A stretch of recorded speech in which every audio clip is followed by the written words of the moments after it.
సాధారణంగా మనం ఏదైనా ఒక శారీరక సమస్య గురించి మాట్లాడేటప్పుడు ఒక స్పష్టత ఉంటుంది. ఉదాహరణకు చెయ్యి విరిగితే వెంటనే ఎక్స్‌రే తీస్తాం. అవును.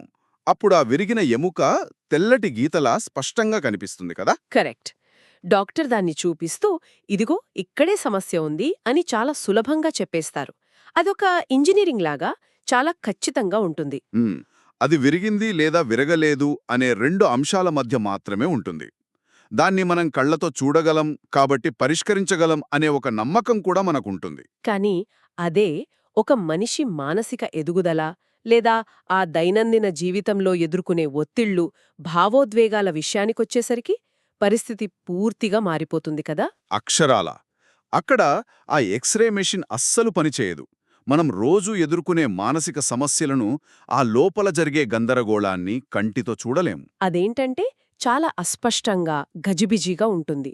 బయటికి నవ్వుతూ కనిపించే వ్యక్తి లోపల ఎంతటి సంఘర్షణ అనుభవిస్తున్నాడో ఏ యంత్రమూ చెప్పలేదు. నిజమే. సరిగ్గా ఆ అస్పష్టమైన మానసిక గందరగోళాన్ని ఎలా జయించాలి, ఆ చిక్కుముడులను ఎలా విప్పాలి అనే దాని గురించే ఈరోజు ద డీప్ డైవ్‌లో మనం ఒక లోతైన విశ్లేషణ చేయబోతున్నాం. అవును. దీనికోసం మనం ఏ ఆధునిక సైకాలజీ పుస్తకాన్నో కాదు, వేల సంవత్సరాల క్రితం నాటి ఒక అద్భుతమైన గ్రంథాన్ని ఆధారంగా చేసుకుంటున్నాం. అదే ధమ్మపదం. హ్మ్. అందులో ప్రత్యేకించి ఏనుగు గురించి తెలిపే 23వ అధ్యాయం నాగవగ్గ మీద మనం దృష్టి పెడుతున్నాం కదా? కరెక్ట్. బుద్ధరక్షిత మరియు డాక్టర్ సర్వేపల్లి రాధాకృష్ణం గారి అనువాదాలను, వారి విశ్లేషణలను ఆధారంగా చేసుకుని ఈ చర్చ సాగుతుంది. అయితే దీన్ని ఎటువంటి మతపరమైన కోణంలో కాకుండా దైనందిన జీవితానికి పనికొచ్చే ఒక ప్రాక్టికల్ మైండ్ మేనేజ్మెంట్ గైడ్‌గా మనం చూడబోతున్నాం. హ్మ్. అసలు మనసును అర్థం చేసుకోవడానికి ఒక ఏనుగును ఎందుకు ఉదాహరణగా తీసుకున్నారంటారు? అది చాలా ఆసక్తికరమైన అంశమండి. అంటే బౌద్ధ తత్వశాస్త్రంలో ఏనుగనేది కేవలం అడవిలో తిరిగే ఒక జంతువు కాదు. మరింకేమిటి? అది అపారమైన బలానికి, సహనానికి ప్రతీక. ఒక అడవి ఏనుగు ఎంత విధ్వంసాన్ని సృష్టించగలదో మనందరికీ తెలుసు. అదుపు తప్పిన మన మనసు కూడా సరిగ్గా అంతే విధ్వంసాన్ని సృష్టిస్తుంది. ఓహో! అంటే మన కోపాలు, ఆందోళనలు అన్నీ ఆ అడవి ఏనుగు విధ్వంసం లాంటివే అన్నమాట. అవును. కాని అదే ఏనుగుకు సరైన శిక్షణ ఇస్తే అది చూపించే స్థిరత్వం, ఓర్పు సామాన్యమైనవి కావు. మన మనసును కూడా అలా ఒక క్రమశిక్షణలో పెట్టగలిగితే ఎంతటి అద్భుతాలు చేయగలదో చెప్పడానికే ఈ పోలిక తీసుకున్నారు. అయితే ఇక్కడే నాకొక చిన్న సందేహం వస్తుంది. మనం మనస్సును ఏనుగులా మార్చుకోవటం సరే, కానీ మనం రోజూ బయటి ప్రపంచం నుండి ఎన్నో సమస్యలను ఎదుర్కొంటాం కదా! అవును. రోజు ఎన్నో సవాళ్లుంటాయి. ఆఫీస్‌లో పాలిటిక్స్ కావచ్చు, సోషల్ మీడియాలో వచ్చే విమర్శలు కావచ్చు, లేదా ట్రాఫిక్‌లో పక్కవాడి కోపం కావచ్చు. ఈ గ్రంథంలో దీని గురించి ఒక అద్భుతమైన దృశ్యాన్ని వివరించారు. ఆ యుద్ధభూమి దృశ్యమే గదా మీరు చెబుతున్నది? అదేనండి, ఒక యుద్ధభూమిలో నలుదిక్కుల నుండి వచ్చే బాణాలను ఒక ఏనుగు ఎలాగైతే భరిస్తుందో, మనిషి కూడా ఇతరుల దూషణలను అలా భరించాలి అని అందులో ఉంది. హ్మ్. ఈ ప్రపంచంలో చెడు స్వభావం కలవాళ్ళు చాలామంది ఉంటారు కాబట్టి మౌనంగా భరించాలి అని అందులో స్పష్టంగా రాసి ఉంది. కానీ దీన్ని మనం ప్రాక్టికల్గా ఆలోచిస్తే, ఎవరైనా మనల్ని పదే పదే అవమానిస్తుంటే ఆ బాణాలను మౌనంగా భరించడమంటే చేతకానితనం అనిపించుకోదా? లోపల మనం కుమిలిపోతాం కదా. ఇది చాలామందికొచ్చే సందేహమే. ఇక్కడ గ్రంథం చెబుతున్నది ఎవరి చేతిలోనో కీలుబొమ్మలా మారిపోమని కాదు, లేదా నిస్సహాయంగా దెబ్బలు తినమని కాదు. మరి ఆ ఏనుగు బాణాలను భరించడమంటే అర్థమేమిటి? ఏనుగు బాణాలను భరిస్తోందెందుకంటే దాని చర్మం చాలా మందంగా ఉంటుంది. దాని బలం ముందు ఆ చిన్న చిన్న బాణాలు ఏమీ చేయలేవు అని దానికి తెలుసు. మానసిక దృఢత్వం అంటే కూడా ఇదే. హ్మ్. అంటే బయట జరిగే గందరగోళం, ఇతరుల చెడు ప్రవర్తన మన అంతర్గత శాంతిని నాశనం చేయకుండా చూసుకోవడమే నిజమైన ఓర్పు అంటారు. అక్షరాల ఎదుటివాడు విసిరే మాటల బాణాలు మన శరీరానికి తగలడం లేదు, మన అహానికి, మన ఆలోచనలకే తగులుతున్నాయని మనం గ్రహించాలి. కరెక్ట్. సమాజంలో చాలా మందికి నైతికత ఉండదు అన్న వాస్తవాన్ని ఈ గ్రంథం అంగీకరించింది. అంటే ప్రపంచం పర్ఫెక్ట్‌గా ఉంటుందని ఆశించడం మన మూర్ఖత్వమే. అవును. ఒక వ్యక్తి కోపం తెప్పించేలా మాట్లాడినప్పుడు మన లోపల ఒక రసాయన ప్రతిచర్య జరిగి మనం తిరిగి అరుస్తాం. అక్కడ ఆ బాణం మనల్ని గాయపరిచినట్టే. కానీ మన చర్మం మందంగా ఉంటే ఆ మాటలు కేవలం శబ్దాలుగా మాత్రమే మిగిలిపోతాయి. సరే, చర్మాన్ని మందంగా మార్చుకోవాలనుకుందాం. హ్మ్. కానీ సహజంగానే మన ఆధునిక బుర్ర ఎలా ఆలోచిస్తుందంటే ఈ బాణాలను ఆపడానికి మార్కెట్లో ఏదైనా సాధనం దొరుకుతుందా అని వెతుకుతుంది. ఏకాగ్రత కోసం ఖరీదైన యాప్స్ కొంటాం. లేదా ఆ ప్రశాంతత కోసం నాయిస్ క్యాన్సిలింగ్ హెడ్ఫోన్స్ వాడతాం. ఎన్నో మోటివేషనల్ సెమినార్లకు డబ్బులు ఖర్చు పెడతాం. అదే కదా. కానీ ప్రశాంతతను వెతికే ఈ ప్రయాణంలో బయటి సాధనాల మీద ఆధారపడటం గురించి ఈ అధ్యాయం ఒక ఆశ్చర్యకరమైన విషయం చెప్తోంది. శిక్షణ పొందిన గుర్రాలు, వాహనాలు ఏవి కూడా మనల్ని ఆ అంతర్గత శాంతికి చేర్చలేవు అని స్పష్టం చేస్తోంది. నిజమే. మనం సమస్యలకు బయట పరిష్కారాలు వెతకడం చాలా సులభమని నమ్ముతాం. ఒక కొత్త యాప్ డౌన్లోడ్ చేసుకోగానే మన జీవితం మారిపోతుందని భ్రమపడతాం. కాని ఆ గ్రంథం సూటిగా ఒక విషయం చెప్తోంది. ఏ బాహ్య వాహనము, అది ఎంత ఖరీదైనదైనా సరే, మనల్ని మనం చేరుకోలేని గమ్యానికి తీసుకువెళ్లలేదు. తనను తాను నియంత్రించుకోగల మనిషి మాత్రమే ఆ గమ్యాన్ని చేరుకోగలడు. ఎందుకంటే బయట సాధనాలు కేవలం లక్షణాలకు చికిత్స చేస్తాయి, మూలవ్యాధికి కాదు. దీని కొంచెం లోతుగా చూస్తే అసలు ఈ బాహ్య సాధనాలు ఎందుకు పనిచేయవు అనేది అర్థమవుతుంది. ఒక మోటివేషనల్ వీడియో చూసినప్పుడు కలిగే ఉత్సాహం బయట నుండి అరువు తెచ్చుకున్నది. అది కేవలం ఒక తాత్కాలిక మత్తులాంటిది కదా. ఖచ్చితంగా. కొద్దిసేపటి తర్వాత ఆ మత్తు దిగిపోగానే మళ్లీ మన అదుపు తప్పిన మనస్సుతో మనమే ప్రయాణించాలి. రథం ఖరీదైనదైనా ఏనుగు అడవిదైతే ప్రయాణం ఎలా సాగుతుంది? ఏనుగు రథాన్ని ఎటు పడితే అటు లాక్కెడుతుంది. అందుకే తనను తాను జయించినవాడే అత్యుత్తమమైన స్థితికి చేరుకుంటాడు అని చెప్పారు. అవును. ఫోన్లో ఎన్ని యాప్సున్నా ఆ ఫోన్ పక్కన పెట్టాలనే ఆలోచన మన లోపల నుండి రావాల్సిందే కదా. కానీ ప్రాక్టికల్గా ఆలోచిస్తే ఇది చెప్పడానికి చాలా సులువు. ఒకవేళ మనం ఇప్పటికే తీవ్రమైన బద్ధకంలోనో చెడు అలవాట్లలోనో కూరుకుపోయి ఉంటే ఎలా? అంటే మీ ఉద్దేశం ఉదాహరణకు గంటల తరబడి సోషల్ మీడియా స్క్రోల్ చేయడం లాంటిది అంటారా? సరిగ్గా అదే. సమయం వృధా అవుతోందని తెలిసినా మనం బయటకు రాలేము. ఈ గ్రంథంలో ఒకప్పుడు యథేచ్ఛగా తిరిగిన మనస్సును ఒక మావటివాడు ఏనుగును అంకుశంతో దారిలోకి తెచ్చినట్టుగా అదుపు చేయాలి అని చెప్పారు. అలాగే బురదలో కూరుకుపోయిన ఏనుగు తనను తాను బలవంతంగా బయటకు లాక్కున్నట్టుగా మనిషి కూడా తనను తాను అలా బయటకు లాక్కోవాలి అని రాసుంది. ఇక్కడే నాకు సందేహం ఉంది. ఈ మావటివాడు, అంకుశం, ఈ పదాలు వింటుంటే కొంచెం హింసాత్మకంగా అనిపిస్తోంది కదా. అవును, చాలామందికి అలాగే అనిపిస్తుంది. నా మనస్సు ఇప్పటికే గందరగోళంలో ఉండి బాధపడుతుంటే దాన్ని నేనే రోజంతా ఒక అంకుశంతో పొడుచుకుంటూ నియంత్రించడమంటే నన్ను నేను తీవ్రంగా విమర్శించుకోవడమే కదా. ఇది ఒత్తిడిని మరింత పెంచుతుంది కదా. ఇది చాలా పెద్ద అపోహండి. ఇక్కడ మావటివాడు ఉపయోగించే అంకుశమంటే క్రూరత్వం లేదా స్వీయ విమర్శ అస్సలు కాదు. ఇక్కడ మావటివాడు అంటే మీ వివేకం, అంకుశమంటే అప్రమత్తత. ఓహో, అప్రమత్తత అంటే ఇంగ్లీష్లో మనం మైండ్ఫుల్నెస్ అంటామే అదా? దాదాపుగా అదే. మనస్సు దారి తప్పుతున్నప్పుడు దాన్ని తిరిగి సరైన దారిలోకి తేవడానికి కావలసిన ఒక పదునైన ఎరుకనే ఇక్కడ అంకుశంతో పోల్చారు. అంటే నేను సోషల్ మీడియా చూస్తున్నప్పుడు నేను నా సమయాన్ని నాశనం చేసుకుంటున్నాను అని వచ్చే ఒక రియలైజేషన్ లాంటిదన్నమాట. అక్షరాల. ఆ క్షణంలో మీకు కలిగే ఆ స్పష్టత, ఆ మెరుపే అంకుశం. దాన్ని ఉపయోగించి ఫోన్ పక్కన పెట్టడమంటే ఏనుగును సరైన దారిలోకి తేవడం అంటారు. అది కేవలం మనస్సును గాయపరచడం మాత్రమే. కరెక్ట్. సున్నితంగా కాని అత్యంత దృఢంగా మనల్ని మనం గమనించుకుంటూ ఉండటమే నిజమైన అప్రమత్తత. బురదలో నుండి బయటకు రావాలంటే మన శక్తిని మనమే కూడదీసుకోవాలి. ఇదే అధ్యాయంలో ఉన్న ఇంకొక పోలిక నాకు బాగా నచ్చింది. ఏనుగు బురదలో పడితే అది తన్నుకుంటూనైనా సరే తన పూర్తి బలాన్ని ఉపయోగించి బయటకొస్తుంది. కాని ఒక పంది ఆ బురదలోనే పడుకుని బద్ధకంగా అతిగా తింటూ ఆ బురదను ఆస్వాదిస్తుంది అని రాసి ఉంది కదా. అవును, ఇది చాలా భయంకరమైన నిజం. ఎందుకంటే మనకు కూడా ఒక్కోసారి ఆ బద్ధకం, ఆ కంఫర్ట్ జోన్ అనేది బురదలాంటిదే.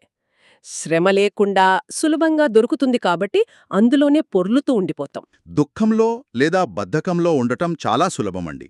దానికి ఎలాంటి ప్రయత్నం అవసరం లేదు. కానీ బురద నుండి బయటకు లావాలంటే ఆ ఏనుగులాగా ఒక గొప్ప నిర్ణయం తీసుకోవాలి, శ్రమపడాలి. మన మనస్సును మనం ఏ జంతువులాగా మారుస్తాం అనేది పూర్తిగా మన చేతుల్లోనే ఉంది. ఆ ఆత్మ పరిశీలన చేసుకోవడమే వివేకమంటే. అవును. మరి ఇప్పుడు మనం మనస్సనే ఏనుగును బురదలో నుండి బయటకు లాగామనుకుందాం. దాన్ని ఎటువైపు తీసుకువెళ్ళాలి, ఎవరితో కలిసి ప్రయాణించాలి అన్నది కూడా ముఖ్యం గదా. ఖచ్చితంగా. మనం ఎంచుకునే వాతావరణం, వ్యక్తులు చాలా ముఖ్యం. ఈ గ్రంథంలో స్నేహం మరియు ఏకాంతం గురించి ఒక కఠోరమైన వాస్తవాన్ని చెప్పారు. ఆ పంక్తులు చాలా సూటిగా ఉంటాయి. అవును, వివేకవంతుడైన మంచి నడవడిక గల స్నేహితుడు దొరికితే ఎన్ని అడ్డంకులున్నా వారితో కలిసి ప్రయాణించాలి అనుంది. కాని అలాంటివారు దొరకకపోతే ఒక రాజు తన రాజ్యాన్ని వదిలి ఒంటరిగా వెళ్ళినట్లు జీవించడం మేలు అని చెప్పారు. మ్మ్. లేదా అడవిలో ఒంటరి ఏనుగులాగా ఎవ్వరితోనూ కలవకుండా ఏకాంతంగా జీవించడం మేలు, మూర్ఖులతో సహవాసం అస్సలు కూడదు అనంటున్నాయి ఆ పంక్తులు. ఈ రోజుల్లో చూస్తే నలుగురిలో లేకపోతే ఎక్కడ వెనుకబడిపోతామో అనే ఒక రకమైన భయం, అదే ఆ ఫోమో అనేది అందర్లో ఉంటోంది కదా. అవును, నెట్వర్కింగ్ పేరుతో అందరితో కలవకపోతే మనం ఒంటరివాళ్లమైపోతామేమో అనిపిస్తుంది సహజంగానే. అలాంటప్పుడు ఇలా ఒంటరిగా ఉండమని చెప్పడం సమాజానికి విరుద్ధంగా కొంచెం అదిగా అనిపించదా? ఆధునిక సమాజం మనకు నూరిపోసిన అతిపెద్ద అబద్ధమేమిటంటే మనం ఎప్పుడూ నలుగురితో చుట్టుముట్టబడి ఉండాలి అని.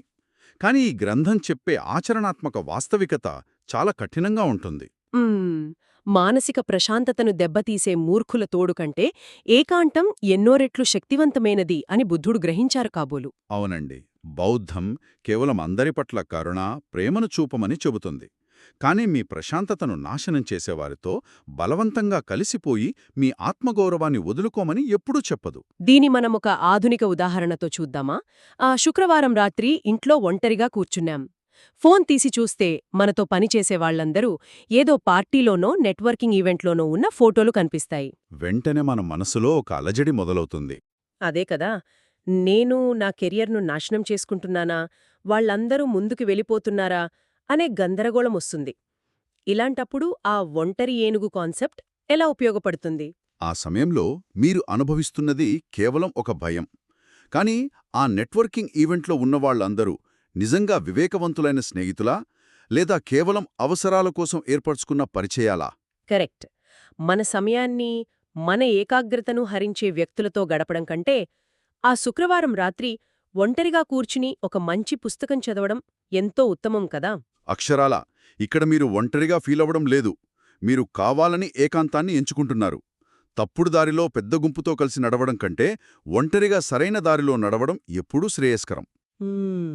అది మనకు ఒక రకమైన భావోద్వేగ స్వాతంత్ర్యాన్నిస్తుంది.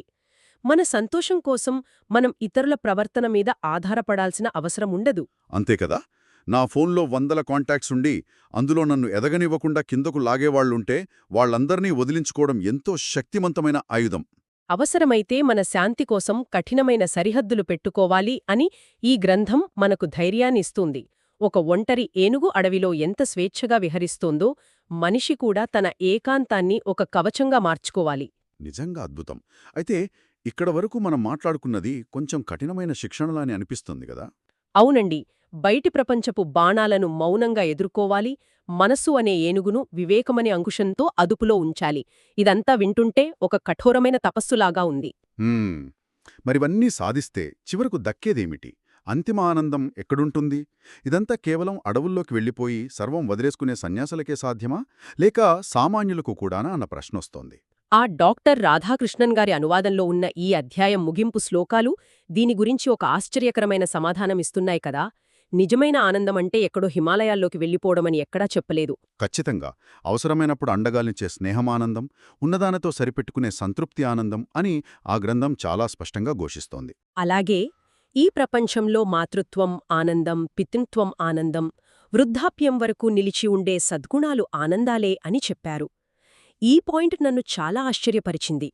ఎందుకు?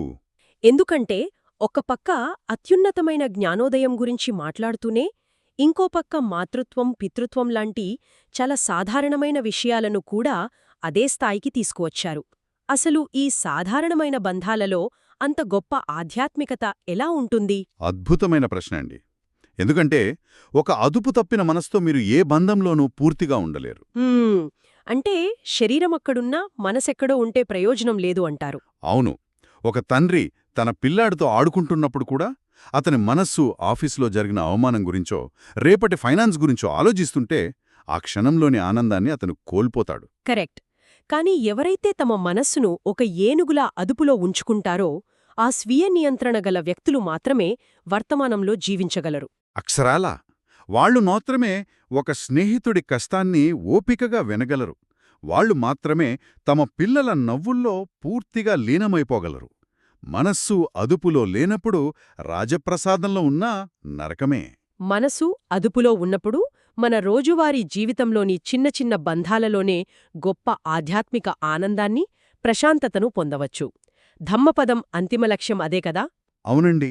దీన్ని బట్టి మనకు అర్థమయ్యేదేమిటంటే, గొప్ప జ్ఞానోదయం కోసం ఎక్కడికో సుదూర ప్రాంతాలకు వెళ్లాల్సిన పనిలేదు. మన ఇంటిలో ఒక మంచి భాగస్వామిగా ఉండటం, కష్టకాలంలో స్నేహితులకు అండగా నిలబడటం, దొరికిన చిన్న చిన్న సంతోషాలను పూర్తిగా ఆస్వాదించడమే అసలైన విజయమనమాట. ఖచ్చితంగా. శిక్షణ పొందిన ఏనుగు ఎక్కడ అడుగు పెడితే ఆ అడుగు స్థిరంగా ఎలా ఉంటుందో, అదుపులో ఉన్న మనస్సు చేసే ప్రతి పని అంత పవిత్రంగా, స్థిరంగా ఉంటుంది. సరే, మనం ఈ సుదీర్ఘమైన లోతైన విశ్లేషణలో ప్రయాణించిన మార్గాన్ని ఒకసారి మననం చేసుకుందాం. తప్పకుండా. ముందుగా యుద్ధభూమిలో బాణాలను భరించే ఏనుగులాగా మనం విమర్శలను తట్టుకునే మానసిక దృఢత్వాన్ని పెంచుకోవాలి అని నేర్చుకున్నాం.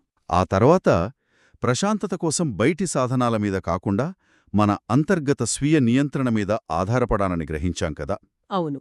అలాగే బద్ధకమనే బురదలో పడకుండా వివేకమనే అంకుశంతో మనల్ని మనం ఎప్పటికప్పుడు సరైన దారిలోకి తెచ్చుకోవాలి అని మాట్లాడుకున్నాం.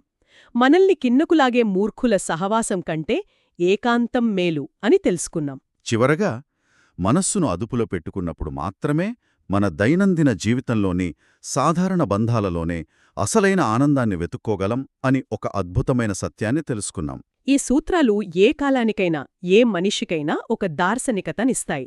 ఇవి కేవలం చదివి వదిలేయడానికి కాదు, ప్రతిక్షణం ఆచరణలో పెట్టడానికి ఉద్దేశించినవి కదా. అవునండి. మన మనస్సు మీద మనం సాధించే విజయమే అన్నిటికంటే గొప్ప విజయం. ఈ లోతైన విశ్లేషణను ముగించే ముందు మనం మాట్లాడుకున్న దాని ఆధారంగా ఒక సరికొత్త ఆలోచనతో ఈ చర్చను ముగిద్దాం. చెప్పండి. మనం మన మనస్సును ఒక ఏనుగుతో పోల్చుకున్నాం. దానిని ఎలా అదుపు చేయాలో మాట్లాడుకున్నాం. కాని ఒక్కసారి ఆలోచించండి, ఆ ఏనుగు నివసించే అడవిని మనం ఎలా ఉంచుతున్నాం? అడవి అంటే మన చుట్టూ ఉన్న వాతావరణం గదా. అవును. ఆధునిక యుగంలో ఆ అడవి అంటే మన డిజిటల్ ప్రపంచం. మనం మన బుర్రల్లోకి ఫీడ్ చేసే అనవసరమైన సమాచారం, నిరంతరం వచ్చే నోటిఫికేషన్లు. చాలా డీప్ పాయింట్ ఇది. మనం ఆ ఏనుగుని ఎంత అదుపు చేయాలని చూసినా ఆ అడవికే మంటలు పెట్టి ఏనుగు మాత్రం ప్రశాంతంగా ఉండాలి అని ఆశిస్తే ఎలా కుదురుతుంది? ఆ కలుషితమైన వాతావరణమే మన ఏనుగును పిచ్చిదానిలా మారుస్తోందా? ఖచ్చితంగా. మన మనస్సనే ఏనుగుకు మనం ఎలాంటి అడవిని సృష్టిస్తున్నామో, అది ప్రశాంతంగా విహరించే పచ్చని అడవా, లేక ఎప్పుడు అలజడితో రగిలిపోయే అడవా? దీని గురించి మనమందరం ఒక్కసారి లోతుగా ఆలోచించుకోవాలి. సరే, ద డీప్ డైవ్ విన్నందుకు ధన్యవాదాలు. మళ్ళీ మరొక లోతైన అంశంతో కలుద్దాం.